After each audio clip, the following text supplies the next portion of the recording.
அது செப்டம்பர் 3 எடுத்த video. So அன்றைக்கி என்னோடய பர்த்டே. ஸோ காலையில் ஏஞ்சி ராகி களி தான் பண்ணியிருந்தேன்.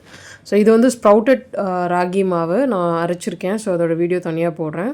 இது வந்து ஒரு 130 கிராம் எடுத்துக்கிட்டேன். ஸோ தனியாக ஒரு பாத்திரத்தில் வச்சுட்டு நெக்ஸ்ட்டு தண்ணி எடுக்கிறதுக்கு முன்னாடி ஒரு ஸ்பூன் வந்து ஒரு கிண்ணத்தில் மாவு எடுத்து வச்சுட்டேன்.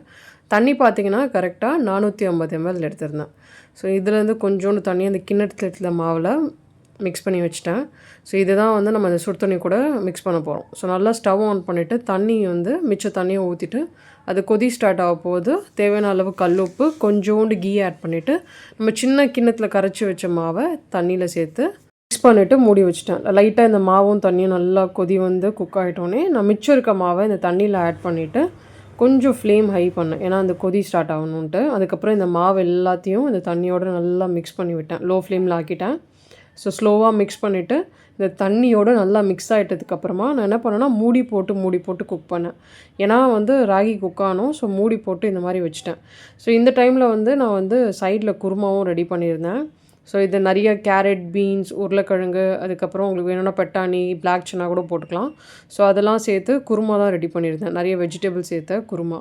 ஸோ இந்த பக்கம் வந்து நான் மூடி போட்டு குக் பண்ணிகிட்டே இருந்தேன். ஒரு 15 மினிட்ஸ் இதை நான் குக் பண்ணேன். ஸோ இந்த மாதிரி ஓப்பன் பண்ணிவிட்டு கிளறி விட்டுட்டு ஒரு வாட்டி மறுபடியும் க்ளோஸ் பண்ணிவிட்டு குக் பண்ணேன். ஸோ இது வந்து லோ ஃப்ளேமில் வச்சதால் உங்களுக்கு தீயாது, அடியும் பிடிக்காது.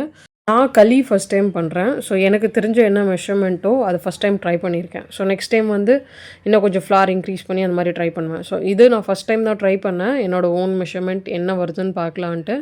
ஸோ ஆனால் இது வந்து ரொம்ப பர்ஃபெக்டாக வந்துருந்துச்சு. எப்படின்னா என் குழந்தை வந்து காலையில் சாப்பிட்டு போயிட்டா. அவள் சாப்பிட்டு முடிச்சுட்டு போயிட்டதுக்கப்புறம் நான் ஒரு 2 hours கழித்து தான் இதை களி சாப்பிட்டேன். ஆனால் அந்த களி வந்து நல்லா சாஃப்டாக இருந்துச்சு.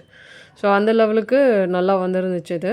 நெக்ஸ்ட் டைம் கொஞ்சம் ஃப்ளார் இன்க்ரீஸ் பண்ணி பார்ப்பேன். இல்லாட்டா தண்ணி அதிகப்படுத்தி பார்ப்பேன். ஸோ என்னோடய மெத்தடில் இது நான் பண்ணது ரொம்ப நல்லா இருந்துச்சு. ஸோ இதே கூட நான் கன்டினியூ பண்ணுவேன். ஸோ நெக்ஸ்ட் டைம் சொதப்பிடுச்சுன்னா வேறு ஏதாச்சும் பண்ணி பார்ப்பேன். அப்படி இல்லாட்டி இதே மெத்தட் தான். லன்ச் வந்து வீட்டில் கொஞ்சம் லைட்டாக தான் சாப்பிட்டோம். ஏன்னா அன்றைக்கி நைட் டின்னர் வந்து என்னோடய ஹஸ்பண்ட் வெளியே கூப்பிட்டு போயிருந்தார் என் பர்த்டேயால்.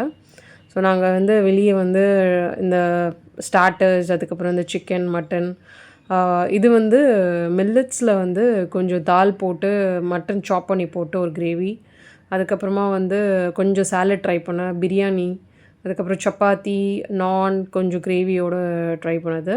இது வந்து ஃபுல் டெசர்ட். என்னோடய பொண்ணு ஃபுல் சாக்லேட் கேக்லாம் வச்சு ட்ரை பண்ணோம். ரொம்ப நல்லா இருந்துச்சு டெசர்ட். நான் கூட ஒன்று ட்ரை பண்ணேன்.